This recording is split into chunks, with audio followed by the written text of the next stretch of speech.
অনুব্রতহীন বীরভূমে মমতা বন্দ্যোপাধ্যায় আজ লাভপুরে জনসভা করবেন তৃণমূল নেত্রী।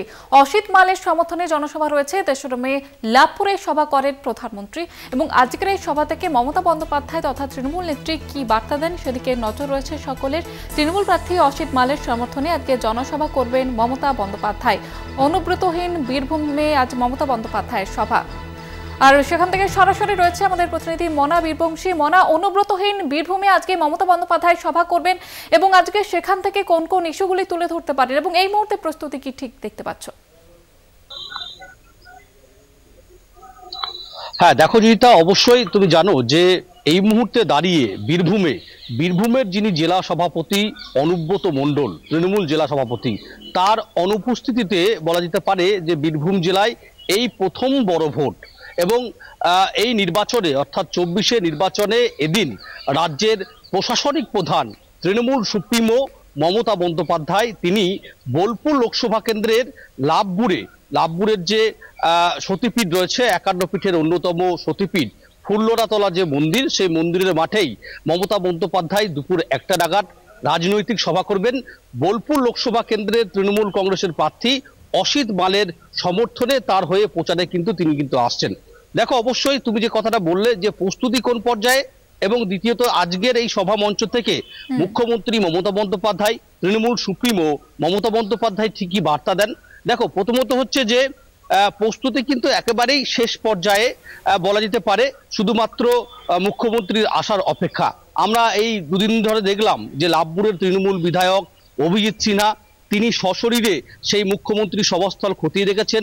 বীরভূম জেলা পরিষদের সভাধিপতি কাজল শেখ তিনিও গেছেন এবং অবশ্যই বীরভূম জেলার যারা পুলিশ প্রশাসনের শীর্ষ কর্তারা রয়েছেন তারাও কিন্তু সশরীরে গিয়ে তারা খতিয়ে দেখেছেন সেই প্রশাসনিক সভাস্থল। দেখো অবশ্যই তুমি জানো যে ২৪শে লোকসভা নির্বাচনের শাসক দল যে ইস্যুগুলোকে নিয়ে সামনে নিয়ে লড়াই করছে, মাঠে নেমেছে। তুমি জানো যে বিশেষ করে ২০১১ সালে শাসক দল তৃণমূল কংগ্রেস ক্ষমতায় আসার পর তুমি বুঝতে পারছো যে দুটো তিনটে টার্ম কিন্তু কেটে গেছে। ঠিক সেই জায়গায় দাঁড়িয়ে মমতা বন্দ্যোপাধ্যায়ের উন্নয়ন, তুমি জানো যে এখন সাধারণ মানুষ, দিন আনা দিন খাওয়া মানুষ ফ্রিতে রেশন পাচ্ছে। তুমি জানো যে বিশেষ করে কন্যাশ্রী বলো বা লক্ষ্মীর ভান্ডার বলো, যে যে প্রকল্প হয়েছে, এই সামনে যেমন সামগ্রিক ইস্যুকে রাস্তা ঘাট থেকে শুরু করে শিক্ষা, স্বাস্থ্য, সামগ্রিক ঢালাও এ রাজ্যে উন্নয়ন হয়েছে, সেটা যেমন সামনে রেখে যেমন অবশ্যই প্রচারে নেমেছেন শাসক দল। অন্যদিকে অবশ্যই তুমি জানো যে এ রাজ্যের প্রধান বিরোধী দল বিজেপি, তুমি জানো যে কেন্দ্রীয় বিজেপি নেতাদের বারবার বঙ্গে আসছে, কখনো প্রধানমন্ত্রী নরেন্দ্র মোদী আসছেন, কখনো অমিত শাহ আসছেন, কখনো যোগী আদিত্যনাথ আসছেন, মানে একাধিক কেন্দ্রীয় নেতারা কিন্তু আদা জল খেয়ে কিন্তু পশ্চিমবঙ্গে পড়ে রয়েছে। এবং তুমি জানো যে ৪২টি লোকসভা আসনের মধ্যে ৩৫টি তাদের টার্গেট।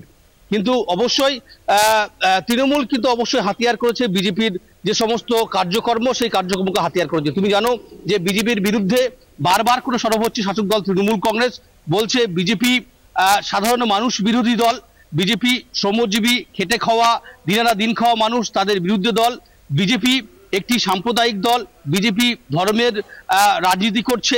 খুব স্বাভাবিকভাবেই নরেন্দ্র মোদী বারবার করে দেশের প্রধানমন্ত্রী পশ্চিমবঙ্গের বিভিন্ন প্রান্তে যেখানে গিয়ে সভা করছেন, তিনি শুধু একটা গ্যারান্টি দিচ্ছেন, যে বলছেন যে পশ্চিমবঙ্গে যে দুর্নীতি হয়েছে সেই দুর্নীতির ন্যায় আমরা দেবো, এই যে গ্যারান্টি। কিন্তু পাল্টা তৃণমূল কিন্তু অবশ্যই বলছে কিসের গ্যারান্টি? বলেছিল বছরে ২ কোটি চাকরি হবে, সেই চাকরি হয়নি।